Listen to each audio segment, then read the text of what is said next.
We have a lot in common. I work with individuals who need expertise in accounting, legal structures with setting up their business, and also taxation. And so I'm certified to work in front of any of those boards. And so one of the things that I found was when I was working with clients as a business consultant is that a lot of my clients would come to me and they would have great ideas, but they wouldn't have the money to operate their business. And I'm an expert at getting the money. That's what I do. They call me the money woman.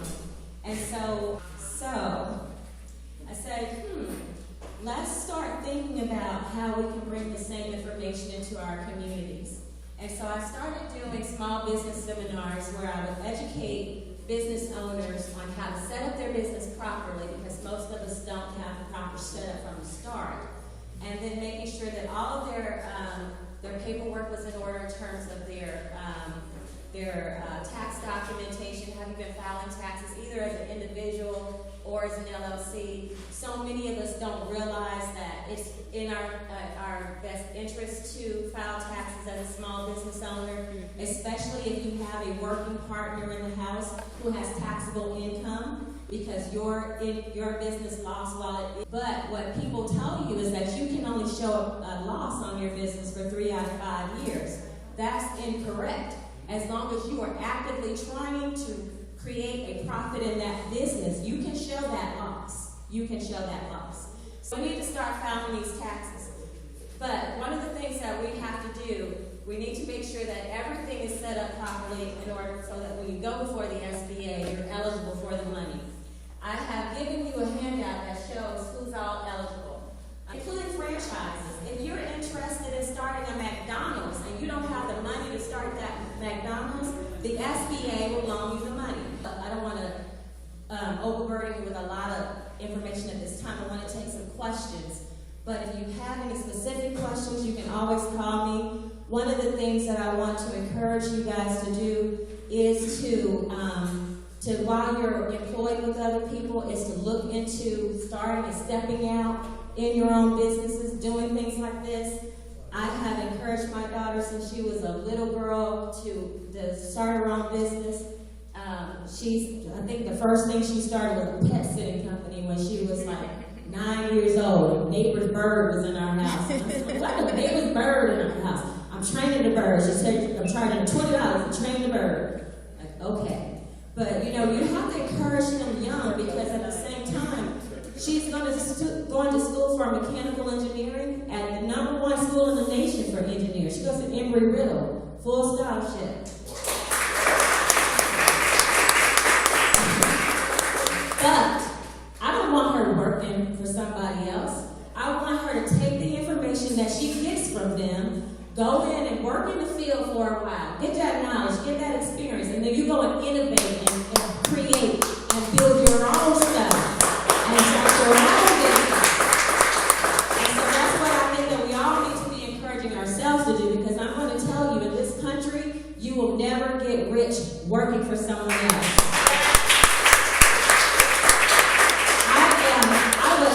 First job out of graduate school, and she went to graduate school with me. I took her to class. I had my baby young. I'm not even ashamed to say it. I was a young mother.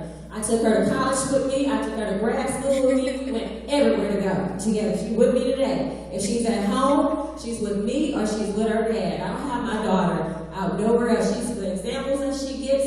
Y'all are her examples, so y'all gotta act right in front of my baby. That's the truth. That's the truth. So when you're training these kids to come out into this world, we got to think about that. We're most of us are a generation away from where our parents were. You think about where your mom was 50 years ago, how they lived growing up, and you see how we live now. That's because of sacrifices that they made, and now we have to make those same sacrifices. And so you take advantage of these things, but always remember in the back of your head that this is not just about this today. It's not just about what I'm making for today. I'm building for the next generation, and I'm telling you, you will be able to see that very, very quickly. like I said, one generation ago, I grew up in a house that had no running water. You had to put a bucket underneath the pipes to catch the water. I grew up in that kind of a house. Today, I'm able to pay the difference between what my daughter doesn't get, for her meals or whatever, out of pocket. I didn't go to school that way. And so it's just a matter of us planning better, us taking advantage of these opportunities, and not shutting out information. I love this event. If you have information to share, give it away. Give it away. You know what I'm saying? And I love what somebody said about, keeping it to yourself, and that's a problem that we have. We have to stop that as a community. We have to stop that as a community. I can't get before you and say, well, because I know how to do this, the only way that I'm going to tell you about the 7A or the 504 loan is if you come to me for me to prepare the package for you. I can't do that if we can't do that. And that's one of the reasons, and I don't want to veer too far off, but that's one of the reasons why I'm running for Congress. I'm running for the 23rd District because we have not had anybody who has the knowledge, not only in business. We have a lot of people with business knowledge, but we don't have a lot of people who have the knowledge of how taxes work, how they affect everybody in this country, not just the wealthy, but how they affect the middle class. We don't have a lot of people in this country with the knowledge of how we put our kids through school, and we came from nothing. But we have that knowledge in our communities, and we need leaders that are going to go and listen to those people, listen to us, listen to how we did it, so that we can do it for the nation. And so that's the reason why I'm running. I'm running to be a voice, an independent, nonpartisan voice. I've had people tell me on both sides, if you affiliate yourself with Republicans, or if you affiliate yourself with us Democrats, we'll support you, we'll back you 100%. I'm not affiliated with anybody but God and my mama. They're the only two people that have always been on my side. You know what I'm saying? Now in terms of representing, that's a whole different thing. But affiliating, I'm not putting a Republican's name on my back or a Democrat's name on my back, because those are the people that I represent, those are the people that I'm responsible to. And so my information is on the flyers. If you want information about, just call me up and talk about the business program, the SBA program. Feel free to do so. I don't charge for that. I'm happy to do that. So that's all I have to say.